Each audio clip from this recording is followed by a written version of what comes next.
I think it's safe to say that the LA Chargers are a team that have an incredible amount of work to do in this offseason. They are loaded with a top 10 young quarterback in Justin Herbert. They have good players on their roster, and they're potentially one of the most attractive head coaching spots in the NFL, potentially Bill Belichick, potentially Jim Harbaugh.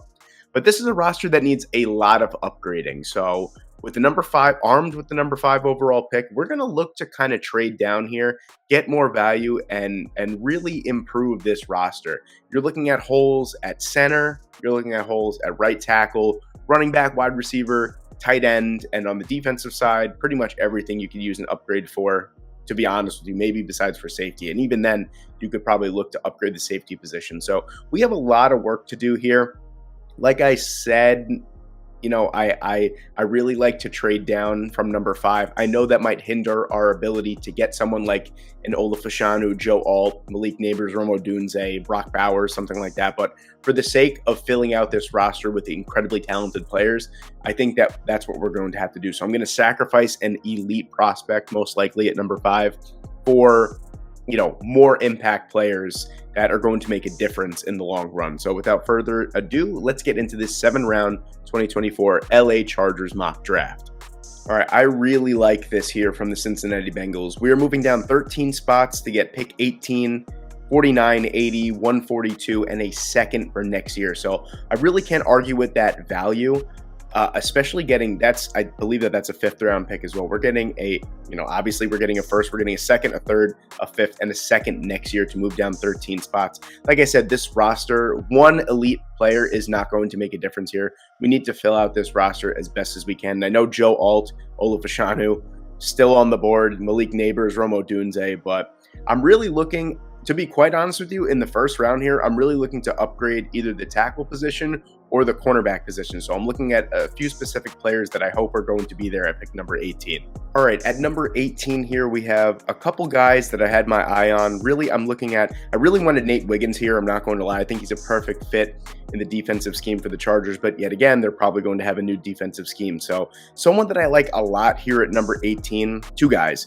Talisi Fuaga is someone that is just a natural fit on the right side of the offensive line, and that would be an unbelievable tackle duo between Fuaga and Rashawn Slater.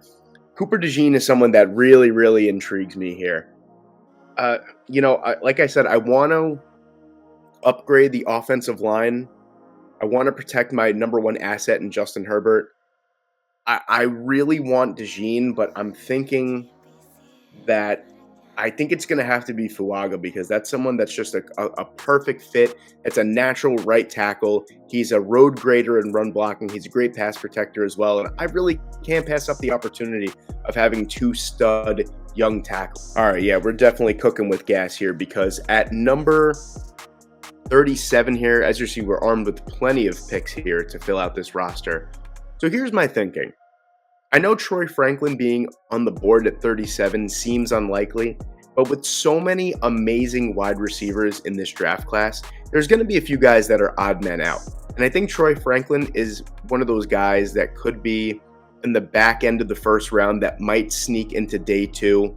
And if he's here on the board at number 37, I cannot pass up the opportunity to upgrade the wide receiver position. I mean, Franklin is lightning in a bottle. If you haven't seen him play, look up his highlights, look up my prospect profile that I did on him a couple months ago. He is absolutely incredible. So if he's here at 37, the 6'3", 200-pound wide receiver, 190 pounds, I'm going to have to take him. We're really trying to build this offense for Justin Herbert. I know that these first two picks, probably even three, maybe are going to be more offensive based, but I feel like I can't pass up the opportunity to take Troy Franklin here. So I'm going to do that at number 37. All right, yeah, this is really coming together here because at number 49, there is a defensive player that's on the board that I think would be an incredible upgrade to the defensive line of the LA Chargers, and that is going to be the Big 12 Defensive Lineman of the Year. That's going to be T'Vondre Sweat here. T'Vondre Sweat, I mean, just an unbelievable player for his size. I know, 6'4", 362 pounds, isn't supposed to move like he does.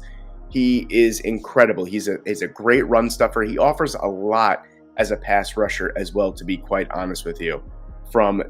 He's basically going to be a nose guard. If they continue to play, they don't really have the personnel to run a 4-3. I mean, they kind of do, kind of don't, but imagine having, this is what I'm thinking for next year, if none of the personnel changes. So you move to a 4-3, it's kind of old, but you have Joey Bosa on one side, Khalil Mack on one side, Tavondre Sweat, and then you have Tuli Pelotu as your 3 tech, I guess, but I can't pass up the opportunity of adding to the defensive line with someone like Tavondre Sweat if he's here at 49. So that's going to be my pick. That's a massive upgrade to the defensive line.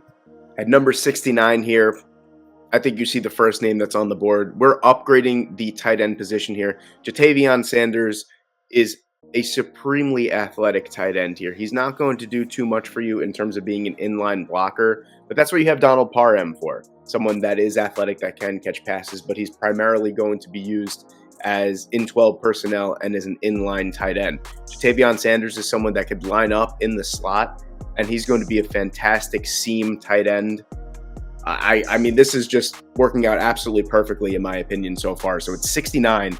We are going to take Ja'Tavion Sanders here. At number 80 here, I'm going to address the secondary, and I'm going to take Chris Abrams-Draine here out of Missouri. I really like his ability to be a zone cover corner, off man, someone like that.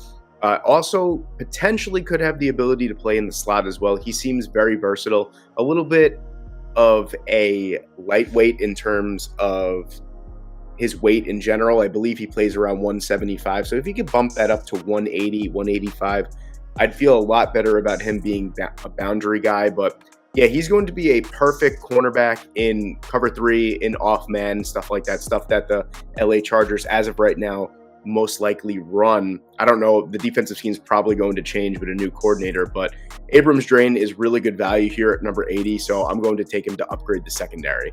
At number 101 here, we're going to upgrade the center position here, and I know a lot of people might be thinking that at 101, which is essentially with compensatory picks, that's probably going to be really, really late 3rd round, but as of right now, before the compensatory picks, it's the 4th round. It might be a little late to address the center position, but Drake Nugent and Bo Limmer are 2 guys. I mean, this is a loaded center class, so these are guys that you could plug and play and start right away. And I know a lot of people don't like Talisi Fuaga on the right side, and then you're going to have a rookie center, 2 rookies starting on your offensive line. Well, what are you going to do? I'm pretty sure that they had 2 rookies starting on their offensive line. Bo Limmer is going to be a better center prospect, in my opinion, over Drake Nugent. Dude is an absolute mauler, and he's getting an invitation to the Senior Bowl. And I'll be honest with you, after his performance in the Senior Bowl, he's most likely not going to be here at this point, but he's still here in this mock draft, so I'm going to take him to be the new starting center for the LA Chargers. Tremendous value here at 101. You're getting a starting center right away. Either way, you can't really go wrong. It's a personal preference for me, and I think Bo Limmer is a little bit of a better center prospect than Drake Nugent. Oh my goodness gracious, this just keeps getting better and better. We are sitting here at number 133 in the 5th round here, and Marshawn Lloyd is still on the board. And I'm not going to lie, I was going to take a running back at this spot anyway. I was looking at Imani Bailey, someone that's a really nice speed option from TCU. But Marshawn Lloyd is kind of sort of exactly what the Chargers, in my opinion, are going to be looking for a running back here. You got someone that can catch out of the backfield. He's someone that's fast enough to run outside. So you're taking advantage of Talisi Fuaga on one side. You're taking advantage of Rashawn Slater on the other side. He's a tremendous runner, and he's a 3-down back, and I really think that's what the LA Chargers need. I think Austin Eckler is done here, and Joshua Kelly is someone that can come in and be that 3rd-down back, and he's done a really good job. So I really like Marshawn Lloyd here. I think that this is an instant plug-and-play starter as well. You're getting so much value in this mock draft. You can thank me later, Chargers fans. And number 142 here, I'm going to look at the linebacking position here. Kenneth Murray is a free agent. Tanner Muse is a free agent as well. I don't really know if they'll have any interest in bringing those guys back. Probably Murray more than anything because he's still on the younger side. He's been pretty much a bust as a 1st-round pick. He's a fine player, but he hasn't been what they thought he would be as a 1st-round pick. I really like Omar Spates here out of LSU. This is someone that isn't going to be, he's not the biggest prospect, 6 foot, 237 pounds, but he's fast, he could cover, and he's a really nice tackler too. He gets in between blocks and he makes the play. So a lot of people ask, why do you take linebackers so late? Because number one, this isn't really a linebacker centric class. We've been blessed over the past 2 years with some really, really good linebacking classes. This just not it. And linebacker is one of those positions that you could always find really good players later on in the draft. So I'm super comfortable with taking some of these guys later on in the draft. I feel like Tyrese Knight would be an absolutely perfect pick here for the LA Chargers. But then again, I already picked him for the Washington Commanders, so I'm not too keen on taking players more than once. So we're going to go with Omar Speights here. This is a nice upgrade in the middle of the defense for the Chargers.